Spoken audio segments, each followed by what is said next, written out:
All right, we're here. Oh, whoops. Shoot. My music was still going. Sorry about that. So we're here with True Villains, one of the many awesome local Nashville bands here. How you guys doing today? Good. How are you doing? Hanging tight, fellas. Hanging tight. You know, another beautiful day here in Nashville with the semi-lockdown. I'm sure you guys know just how amazing that is. But I think I first saw you guys at the Lines in the Sky show when you guys were playing at the Cowan. Yep. Yep, Would- Top Golf show. Yeah, freaking. All right, so for anyone who doesn't know what Top Golf is, it's like a kind of bougie place where people go and just drive golf balls off into the distance and drink way too much. Yeah. Pretty much. But there's an awesome venue there, like a really really cool venue, one of the cooler ones for like a medium-sized venue, I would say. For sure. But you guys still have the same lineup as that first show that I saw you guys at? Yep. Yeah, we were supposed to open for Bad Flower that night, and then for some reason they had to cancel their show, so then it was just us and that Lines of the Sky band, which they turned into their their EP or CD release party. Yeah, which I remember that. That was the Beacon album, I believe. But how long have you guys been doing this for? As a band, Yeah, I guess like what is it, 2000? Like 3.5 years, probably. Right? Three- I think our first like show was probably right. Yeah, it was like 2017. Is that when you moved here? Right. I think so. Something Yeah. like that. Like early 2017 was like our first show, I think. And then shortly thereafter we started recording. And I think this coming February, I think our first show is on like Valentine's Day, actually. You might be oh, right. it's so sweet. This February that comes up, that'll be 4 years. Oh, rock and roll. Do you guys ever get tired of doing the grind? No. I think I enjoy it. there's worse things we could be doing with our time, I suppose. Oh no, absolutely. Manual labor and things like that we could be doing. So this is certainly a better. Oh, outlet than stuff. Absolutely. You guys are doing this full time? I mean, we were up until COVID. Yeah, of course, up until COVID. Man, dude, COVID has rocked this town so hard. It has been crazy talking to my friends who are just like, I don't know how I'm paying. Like, they were making like several thousand a month touring, and now they're just like, I don't know how I'm gonna pay my rent. Like, it's all over. For sure. How's COVID? I was gonna say, how's COVID been affecting you guys? Probably a mixed bag amongst the five of us.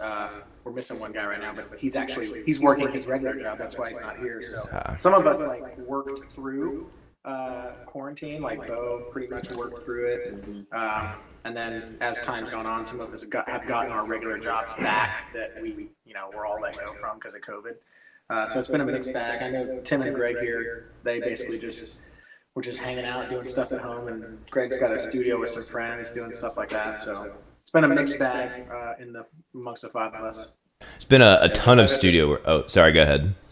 I was just say I've been playing some gigs and like usually I would never agree to. I feel that. Yeah, there's still some places in Nashville that are doing gigs, man. Still are. Yeah.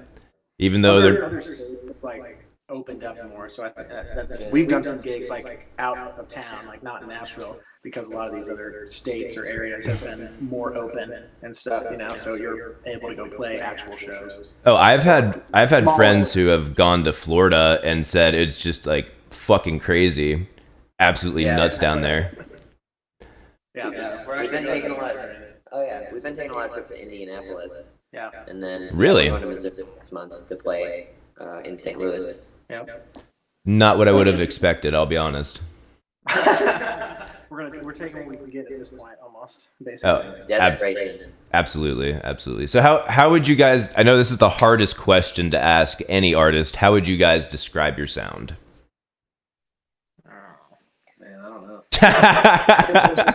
Originally, I don't know. Like originally, when the band first got together and was like kind of first writing its original songs and all this stuff, it was just kind of that like classic rock vibe mixed with a little bit of modern rock, I guess, or like grunge rock from the '90s era. But now it's kind of like morphed. Greg came to the band like when we were recording our first EP, so his input has changed greatly. How we like write and stuff like that. So I don't know. Now it's morphed into I don't even know anymore. It sounds like when a drummer, a bassist, a guitarist, and a keyboardist play together and then somebody sings. Word. Thank you. So specific and unique. I feel like we try not to write the same song over and over again, so kind of like naturally gone where it's gone. If that makes sense. Yeah, absolutely. I mean, it's like classic rock inspired hard rock with pop hooks and loud instruments. I think that is accurate. I'd say it got heavier over time, like a little bit too, because I feel like when you guys first started out, it was more like blues rocky. Yeah, It was like a lighter blues classic rock, and now it's kind of morphed into something a little heavier. I mean, as with anything, as time passes, things mature, we mature, all that stuff. Of course. Combined, you just hone in how you write with each other, what you're writing more often, what's, your mood and everything affects all that. So I don't know What people are responding to live, what songs they seem to like, don't like, so on and so forth. You guys definitely get some live response. I mean, I would say you guys have also definitely have had some success. You guys got the tour with Steel Panther and Luke Bryan. Yeah, obviously very similar, right? Yes. Yeah, obviously our backstory is a lot of us, really up until COVID stuff, we were still like playing with True Villains and also doing the side guy thing. And so basically, some of us have shared the stage or like open for oodles of country artists, but now this is like what we want to do full time. This is like the gig that we all want to do. But yeah, prior to this, we were all side guys playing for country artists. Word. What was I gonna say? Oh yeah. So obviously, the sound of Steel Panther and Luke Bryan is drastically different. So, how different were the touring experiences? Man, that's a good question. I don't know. Everybody was super cool on the Steel Panther thing. Not that people are not super cool on the country gigs, but there are fewer wigs on the Luke Bryan. That's true. That's fair. Same amount of makeup, fewer wigs. True. Wow, Same really? amount of tight pants, I'd also say. Yeah. I would say from my personal experiences touring for the last however many years, the guys at Steel Panther are very personable, whereas sometimes when you're on, when you're sharing stages with some of the bigger country artists, you don't even see them until they walk onto the stage. Yeah. Okay, that makes sense. Especially like the fame level that Luke Bryan is at. Sure. And He's I mean, actually really Yeah, he is. He actually is wanders nice. around and talks to people. that's cool. I would say Steel Panther was probably just like working hard as a band for a long time too, and had so many projects, and really didn't make it until all of those guys were like quite a bit older. Yeah. Oh, for sure. So they'd already gone through so many roller coaster rides of different bands and lineups, and You Yeah, want I'd say- finally found one that made it. I'd say grinding it out, like you're talking about earlier, like grinding it as bands like Steel Panther did.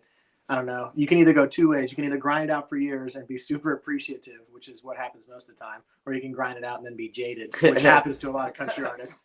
And for sure. It's a mixed bag. So same thing for like regular bands too. I mean, we're all still very appreciative and humbling when you get to do stuff like open for Steel Panther. So I feel like one of the easiest ways to avoid being jaded is by taking as much control of your own destiny as possible. Yeah. Frankly. That's essentially what this is. I mean, this is like this band. Speaking just for myself, it's kind of like the reason that you start playing music when you're a kid and you have like that innocence about it. I guess. Exactly. It's less a job. Exactly, man. But all right. So y'all just released a single called "The Villain."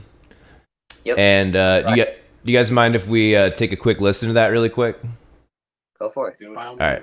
We're gonna do just a little snippet here, and then they can go find the rest themselves. Make sure it's at least 30 seconds so it can count as a stream. I don't know if you guys can hear it, but it is playing right now.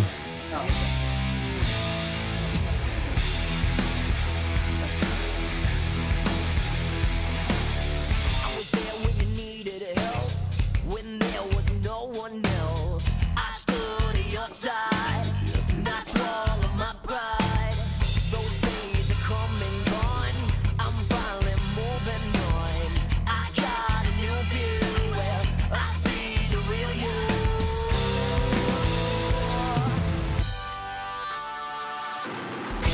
When your world's turning gray, I won't be saving the day, and I think that I gotta like it. There's no lesson to learn, I just like watching you burn, and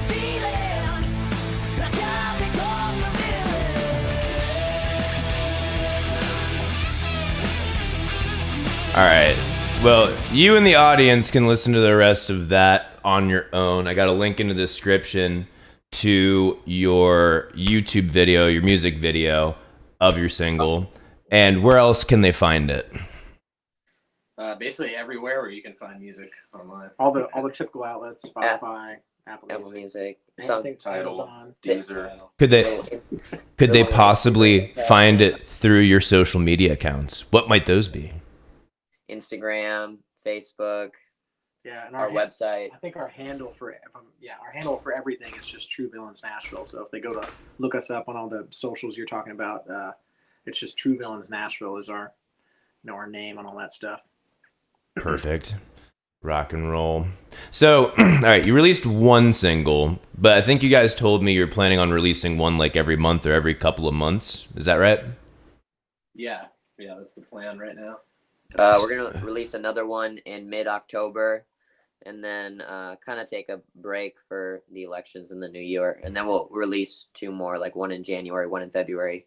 We've also got some music videos, and we're going to do some live videos of each of the songs. Hey, man, can we all take a break from the election, for fuck's sake? Yeah. Oh my God. All right, so what was your strategy on trying to split this up over a couple of months? I guess it was just the basic principle was by giving yourself like a month gap between songs, like we're talking about, you can release more content and not like things don't get lost in the shuffle. Like if we put a single out and then 2 weeks later put another one out, you don't have a lot of time necessarily to like keep pushing the single with related content. So we were like, man, we can do some cool videos, live videos, music videos, whatever we want to do, and still have time to like use all that, so people can see it. And like I said, it doesn't get lost in the shuffle. And in hopes that after we have all this music up, the world will open back up and we can actually play an original show, and there'll be some original venues in town open again, or even somewhere close. Yeah, we were just hoping that like come the new year and maybe like springtime that things will slowly start going back to like being able to play like original shows and like clubs and venues. And like he said, by spacing all this out, we can still kind of remain relevant through all this to grow. God, isn't that the goal, to try and remain relevant? Holy shit. Oh my gosh. But so like I was wondering, like obviously that's a smart strategy, and I hopefully we'll be able to manage to do that ourselves on the next release. This one we're not going to be able to, because we're basically just like sprinting to the finish line as quickly as we can, because my stupid big mouth said there'd be an album this year, like a fucking idiot. But what was I going to say? Oh yeah. But see, I was wondering if it was because of did you guys hear what the Spotify CEO said not too long ago? About like bands who release albums every 2 or 3 years aren't gonna be able to make it on our platform or something like that. No, I didn't hear about that. You guys should check that out for sure. I could partly agree. I mean, we're definitely in a different era where like the whole like the idea of like going to a store and buying a record is pretty much toast. So like the attention span of the general population is, all right, what do I want to listen to one song right now, and then they don't really listen to the whole album. They listen to the bangers or the singles or whatever. So it's hard to find people that really listen to entire records. So I could probably agree with that. I don't know if it's specific to Spotify only, but I could see where he's maybe from. Yeah, like I definitely get that too. But from my personal perspective, Spotify makes the algorithm. They design it, they curate it. They could design it and alter it so that bands who actually, I don't know, take time with their craft and give a shit about their art can have a shot too, Like instead of basically turning it into the next Tin Pan Alley. I believe that was the right thing, right? Tin Pan Alley was what it used to be back in the 50s or the 40s, when they used to just have like fucking desks of songwriters just cranking shit out, ghostwriting. Yeah, but either way. Spotify could also pay us more per stream, so there's a lot they could probably do. Actually, yeah. Just thing going around today, somebody's like, just give us 1 cent per stream. I like signed it. It's a little petition. It's like, okay. So I agree with you. Yeah, they make the machine. They're responsible for what you're talking about, but yeah. So I could agree in both regards. Yeah, I think some of the experience, growing up getting excited to go to the store and buy an album. You know, buying magazines with like little sampler CDs, and I'm like, some. Oh my gosh. Excitement is kind of It's gone. gone, yeah. Which is sad, but I mean, vinyl is still. I think That's vinyl come just back. recently, like outsold CDs. How has vinyl come back? It's just trends, man. They just But see, find it's a like- way of coming back. It's like the reverse effect almost. It's really bizarre. But it's almost like an experience now. You know, like Yeah. people have like People have whole rigs for that systems. in their Yeah, house. Yeah, it's kind of like an experience. Put it on the thing, put the needle on it. You know, like you got the big actual artwork and the notes and whatever else. If you have a good system and you have an album that really lends itself well to vinyl, it's actually worth it. Like I definitely promise you that. But I mean, like, how many of these fucking hipstery kids are actually having a good system? Like, come on. They just bought their They- record player at like Target or something. They just got the vinyl to set their fucking latte on top of while they're reading some shitty magazine. That's a coaster. It's a It's a coaster. But either way, guys, thank you so much for coming on. I really do appreciate you. Again, you guys can find their single all over the internet, all over streaming services. There's a link down below in the description to check out their new single, The Villain. And I'll be seeing you guys soon. Y'all take it easy. Awesome. Thanks, man. Thanks for having Thank you. us. Peace. Follow every toast with a song.